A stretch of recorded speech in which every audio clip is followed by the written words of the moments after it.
আসসালামু আলাইকুম সুপ্রিয় দর্শক, আশা করি সবাই ভালো আছেন। আজকে আমরা দেখছি যে সারাটা বাংলাদেশই যেন ফ্রিজের মতো লাগতেছে। সকাল থেকে খুবই ঠান্ডা টেম্পারেচার, আজকে দুপুরবেলায় দেখি যে 16 ডিগ্রিতে চলে আসছে। তো অনেক ঠান্ডা অনুভব করতেছি।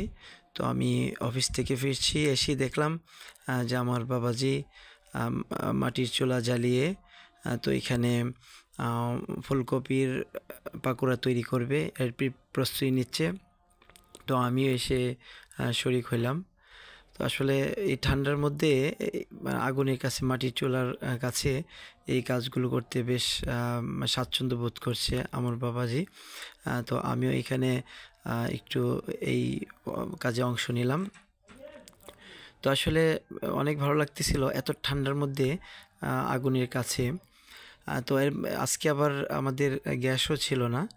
তো গ্যাস না থাকায় যা কাজ কাম আজকে করতে হয়েছে, রান্নাবান্না এগুলো এই মাটির চুলায় লাকড়ি দিয়ে রান্না করা হয়েছে।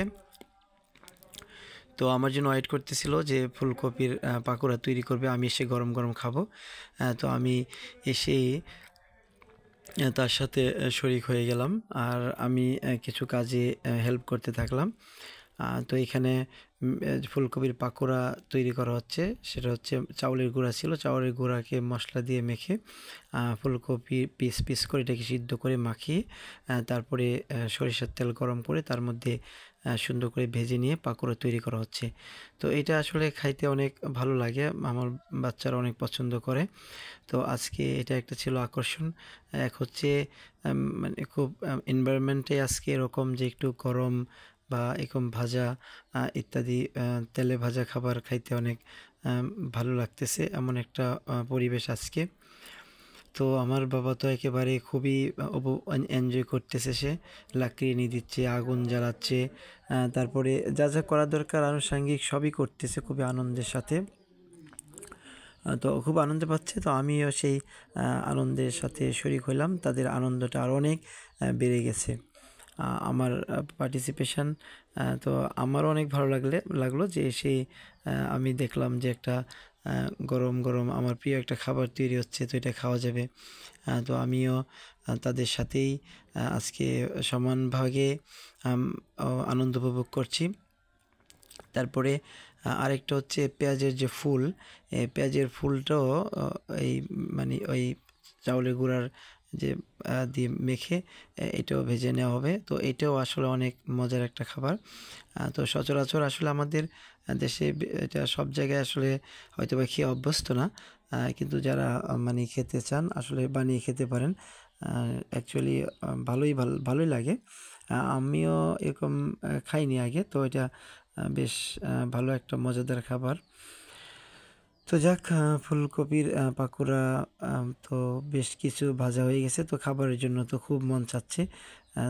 প্রথমবার যখন উঠানো হলো ফ্রাই প্যান থেকে, তো দুইজন তো আছেই, আমার বাবাজি আর মামনি, মনে হয় এই গরম এই বারবার খেতে চাচ্ছে, আসলে রাখা যাচ্ছে না। কিন্তু ওর আম্মু বলছে যে একসাথে আমরা খাবো, বা এই পেঁয়াজের ফুলের ভাজাটা হয়ে যাক তারপরে খাবো। তারপরেও আসলে বারবার প্লেট থেকে নেওয়ার চেষ্টা করতেছে। তারপরে এরকম টমেটো সস নিয়ে আসছে, বলে এরকম সস দিয়ে এটা খাওয়াটা মানে খুব ভালো লাগে। তো যাকে যে পেঁয়াজের ফুলও মানে প্রথমবার যেগুলো দেওয়া হয়েছে ফ্রাই প্যানের মধ্যে, এইটাও ভাজা হয়ে গেছে। তারপরে এখন আমাদের আসলে খাওয়ার পালা শুরু হবে। তো এই দুইটি আসলে খেতে অনেক ভালো লাগে। এক হচ্ছে যে আজকের এনভায়রনমেন্টের জন্য একটা ব্যাপার, যে এরকম ঠান্ডা পরিবেশের মধ্যে এরকম ভাজা খাবার খাইতে খুবই ভালো লাগে। তো যাক, খাওয়ার জন্য তো সবাই আমরা এরকম ব্যস্ত হয়ে পড়তেছি যে কখন খাবো। একবার আমার বাবাজি মামুনি এরা তো কখন প্লেট থেকে নিবে বারবার বলছে যে এটা কেন হয় না, ওইটা কেন হয় না, হইলেই তো আমরা খেতে পারি। তো আমিও একটু হেল্প করতেছি এবং যত তাড়াতাড়ি উঠানো যায় ফ্রাই প্যান থেকে সেই চেষ্টাই করতেছি। তো যাক, আসলে এখন টেস্ট করতেছি। বিসমিল্লাহির রহমানির রহিম। আসলে আর থাকা যাচ্ছে না, একদম সবাই আমরা 1-2 পিস করে এরকম নিয়ে নিলাম। তো খাচ্ছি আমরা, আসলে খাইতে অনেক ভালো লাগতেছে, সত্যি অনেক মজার হয়েছে। দর্শক আপনারা বানিয়ে খেতে পারবেন। তো আপনাদের ভিডিওটি দেখার জন্য আপনাদেরকে অনেক ধন্যবাদ। ওকে দর্শক, দেখা হবে পরবর্তী কোনো ভিডিওতে।